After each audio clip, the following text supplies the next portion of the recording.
You think you're making choices, but most of your day is already decided for you. You wake up, reach for your phone, and your mind disappears, not in a flash, but in fragments. And by the time you notice the silence inside you, it's already too late. You think you're making choices, but most of your day is already decided for you. You wake up, reach for your phone, and your mind disappears, not in a flash, but in fragments. You scroll, you react, you consume, and by the time you notice the silence inside you, it's already too late. This isn't just distraction, it's design. You're not choosing what to see. Your nervous system is being trained and hijacked by rhythms you don't control. The cage isn't built from walls. It's made of infinite options that all lead nowhere. You feel free, but your instincts are being harvested. You feel connected, but your identity is dissolving, pixel by pixel, piece by piece. You feel awake, but your thoughts haven't been your own in a long time. Somewhere in the noise, your inner voice grew quiet. The things that used to ground you, deep focus, real presence, stillness, now feel foreign. You call it burnout or fatigue. But what if it's something deeper? What if your brain is protecting you the only way it knows how? By numbing your sensitivity to a world that won't slow down. You don't resist because you've adapted. You crave the ping, the scroll, the quick reward, not because you're weak, but because you're human in a system that preys on attention like it's currency. The scariest part isn't that it's working, it's that it feels normal. And every time you reach for the next dose of stimulation, you're not chasing clarity. You're fleeing the discomfort of stillness. That stillness used to be peace. Now it feels unbearable. And the more you run from it, the more your mind forgets what it means to rest, to reflect, to belong fully to yourself. You're not unfocused. You're fragmented, not broken, but reshaped by something designed to be invisible. And maybe the real danger is how much of it you've already surrendered to. You wake up already feeling behind. Before you even stand up, your mind races with lists, habits to install, routines to upgrade, flaws to fix. You used to want to grow. Now, you just want to keep up. There's always something missing, always something wrong. Your life has become a never-ending loading screen. And no matter how many books you read, goals you set, or trackers you fill out, you still feel like a glitch in your own system. At first, it feels like progress. You chase productivity. You crave improvement. But the deeper you go, the more the goalpost moves. Perfection becomes the standard.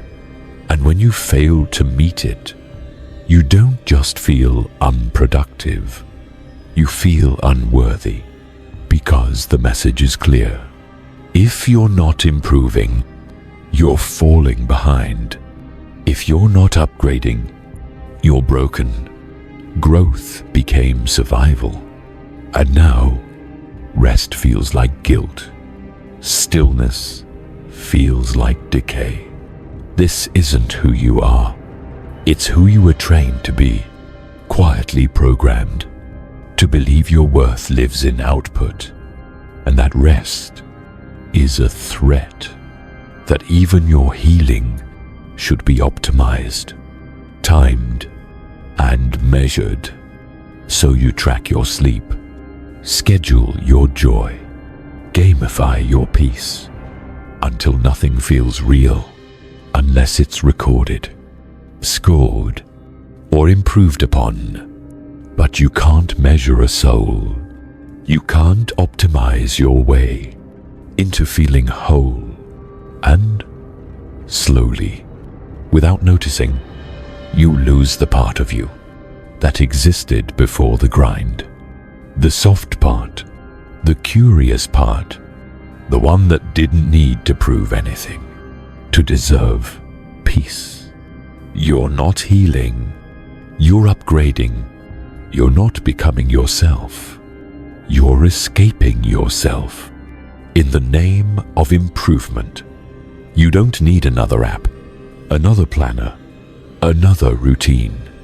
You need to remember, you're not a project. You're a person, and you were never meant to earn your right to exist. You don't even notice when it happens. One moment, you're overwhelmed. The next, you're deep in a feed, binging a series, opening an app without knowing why. It feels harmless. It feels deserved. You tell yourself you're taking a break. But what you're really doing is running from a discomfort you've never been taught to face. These tiny escapes, they don't look like destruction. That's why they're so effective. You're not gambling. You're not self-harming. You're not spiraling out in public. You're just watching something, snacking, scrolling. But the damage doesn't scream. It whispers, it sedates, and it steals your life without ever feeling like theft. Every time you numb discomfort, you silence something important, a signal, an unmet need, an emotion trying to tell you the truth. But instead of listening, you bury it under noise, food, dopamine, distractions. You're not lazy. You're in survival mode. And survival isn't about thriving. It's about reducing pain at all costs. But numbing doesn't delete pain. It delays it. It teaches your brain that feeling is unsafe, that stillness is dangerous. So it becomes harder to sit in silence, harder to feel joy, harder to cry when you need to. You start living on a low-frequency loop, never suffering, but never truly alive either. You flatten. You disappear quietly. These habits won't ruin your life all at once. They just dissolve your connection to it. And the more you escape, the harder it becomes to return, to feel fully, to stay present, to want something real again. And eventually, you forget what that even means. You don't need to suffer less. You need to feel more. Not everything that hurts is harmful. Not everything uncomfortable should be escaped. Because sometimes pain is the only thing still trying to bring you back to yourself You post something. You wait. You check.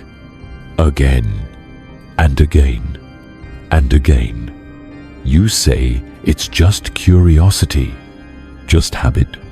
But your nervous system is bracing for feedback, bracing for proof that you exist, that you matter, that you're not invisible. You didn't start this way. You didn't always measure your worth in likes, in views, in reactions, but somewhere along the way, the silence started to feel threatening. The absence of applause felt like rejection, and now you're caught in a loop, creating, sharing, performing, just to confirm you're still seen. What used to be a spark is now a life support machine. And when the applause fades, it doesn't just feel quiet, it feels like you're dying in slow motion. It's not that you want attention for its own sake. It's that when no one reflects you back, you start to vanish inside. You lose your edges. You question your value. The void grows louder. But here's the trap. Validation doesn't fill the void. It feeds it, because external approval is like sugar to a starving soul. It gives you a rush, then leaves you emptier than before.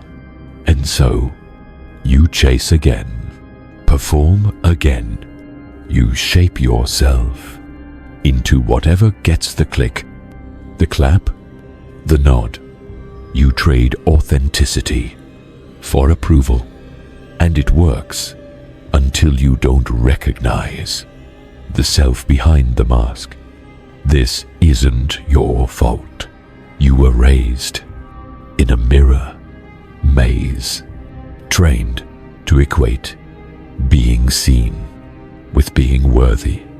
So now, when no one's watching, you don't just feel alone, you feel unreal. But the more you seek others to validate your existence, the further you drift from actually existing, because you can't feel real if you only exist in reaction to someone else's gaze. You weren't born needing an audience. That need was built by systems that profit from your performance and punish your stillness.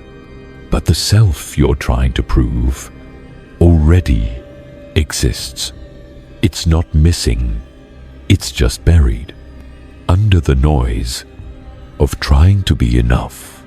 Maybe it's time to stop asking the world who you are. Maybe the real question is, who are you when no one is watching?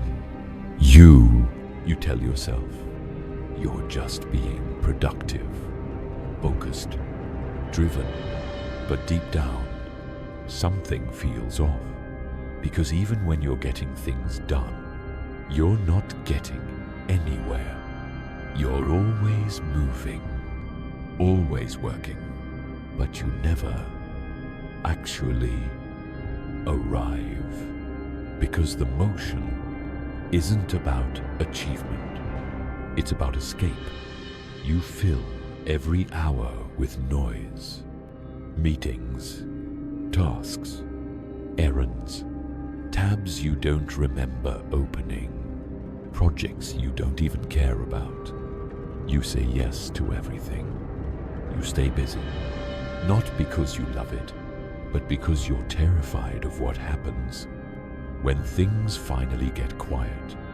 Stillness doesn't just expose the truth, it drags it out of the silence, like a scream you've been ignoring. And for a moment, you're forced to hear yourself.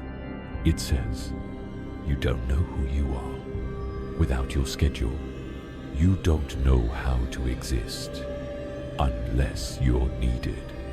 And when you stop doing, you start feeling. And feeling, for you, has become unsafe. Busyness is your armor.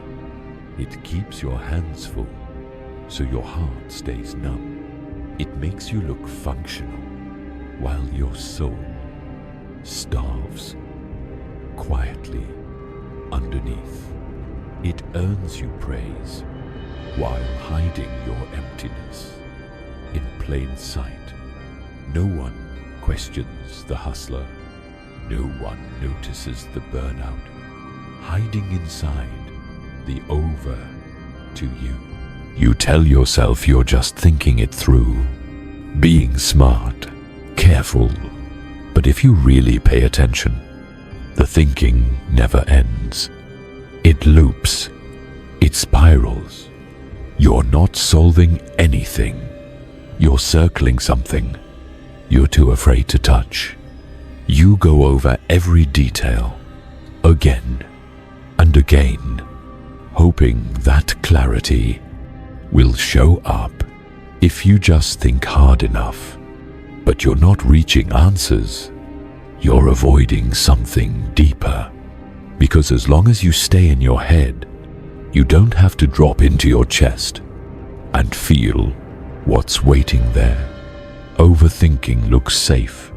From the outside, it seems like depth, like strategy, like control. But you know better. You know those thoughts aren't curious. They're desperate. They're building a maze around something you don't want to feel. Every new idea is a shield.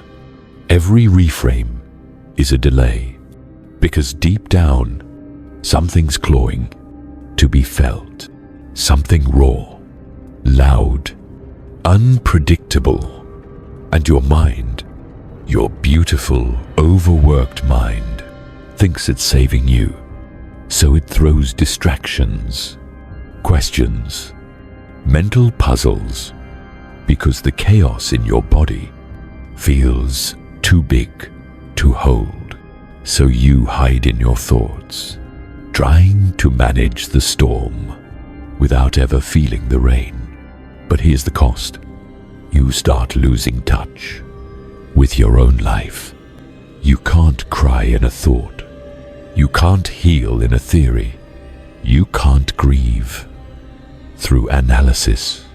Thinking becomes your cage, and every brilliant insight becomes another lock on the door you're afraid to open. But you weren't meant to live up there. That's not where the truth lives. Healing needs presence, and presence needs courage. That's what your thoughts have been protecting you from, the courage to feel.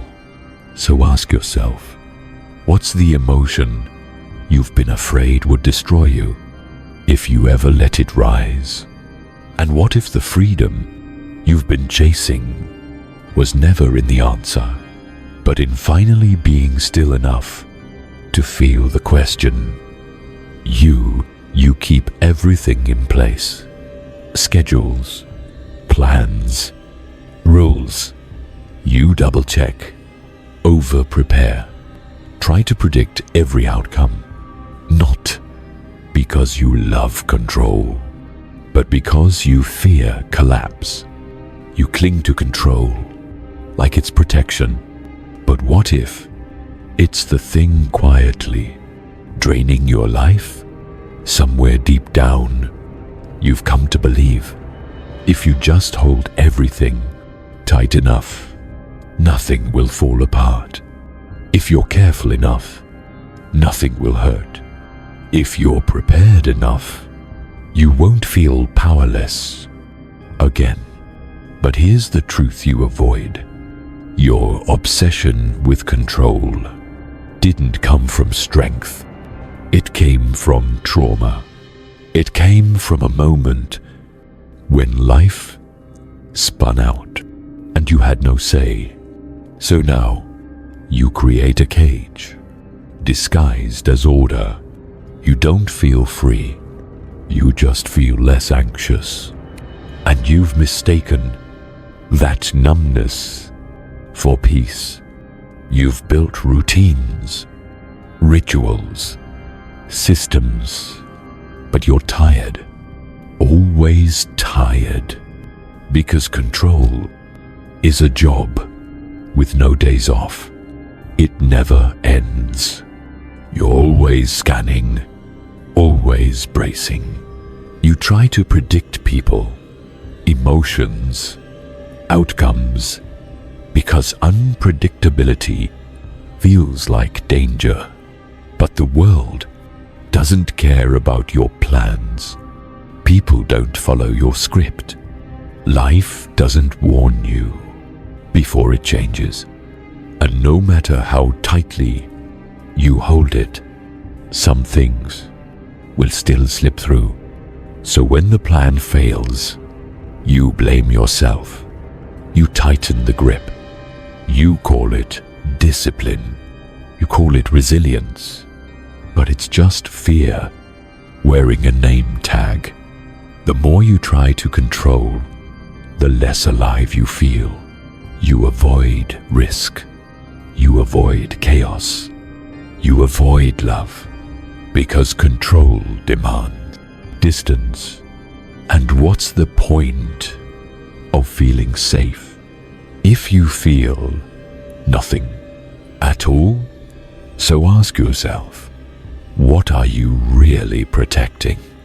And what would happen if, for once, you let go and trusted yourself to survive what comes?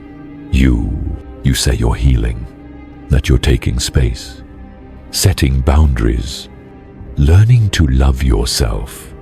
But deep down, you know you're hiding. You post about healing. You talk about growth.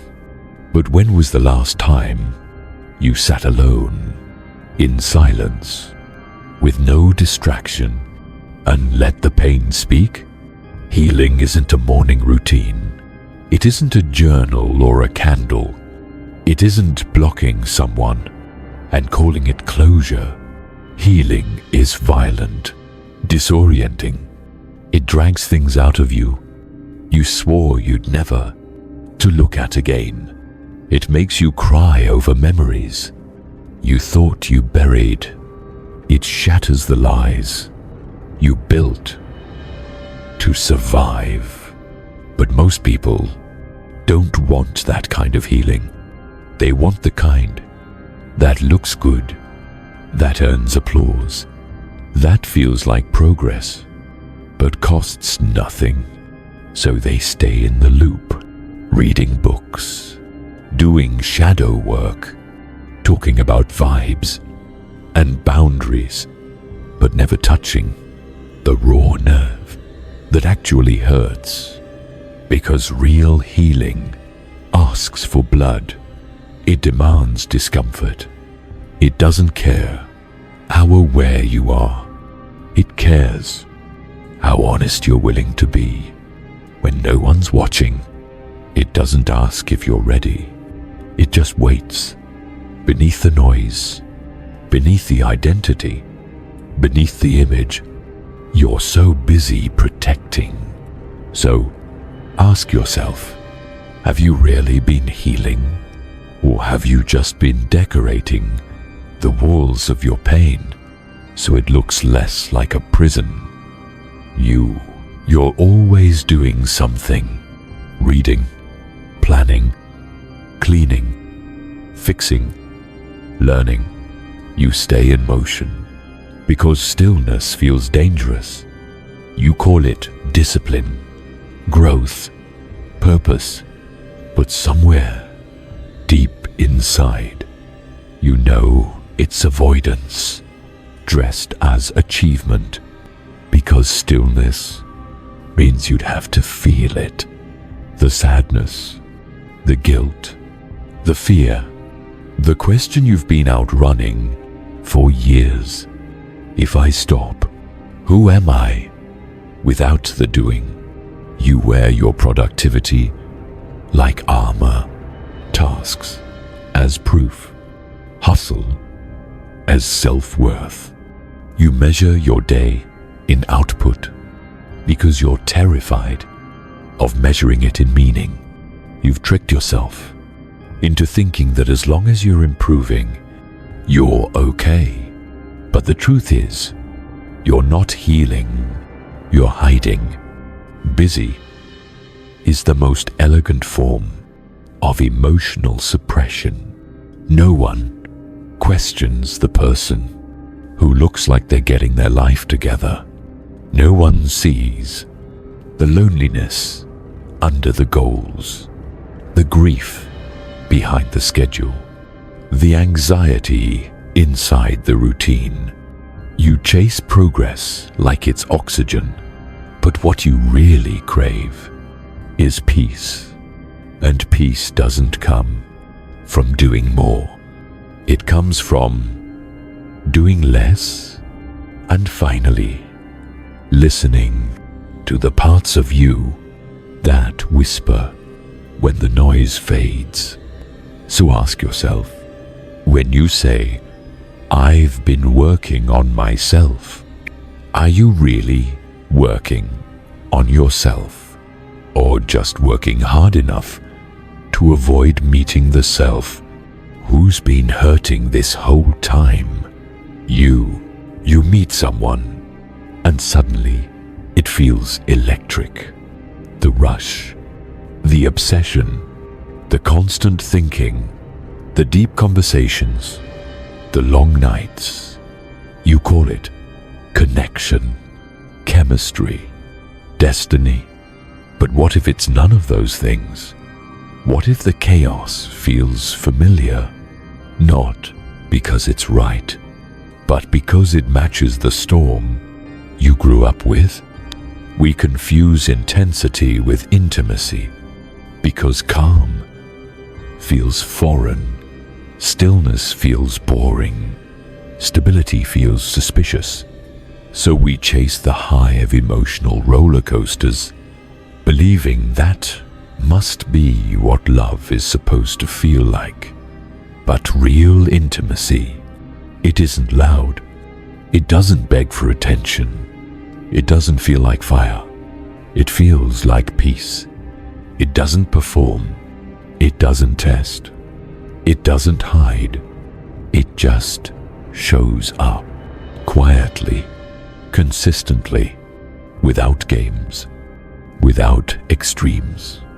But most of us aren't used to that. So we keep choosing people who activate our wounds instead of honoring our needs. We call anxiety butterflies. We call drama passion.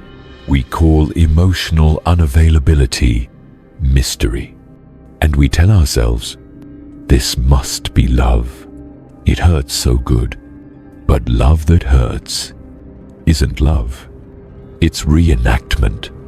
It's unresolved pain, trying to write a new ending with the same old script. And no matter how many times you replay it, it will never end differently, unless you do. So ask yourself, have you really been falling in love, or just falling deeper into the comfort of what's always felt unsafe? You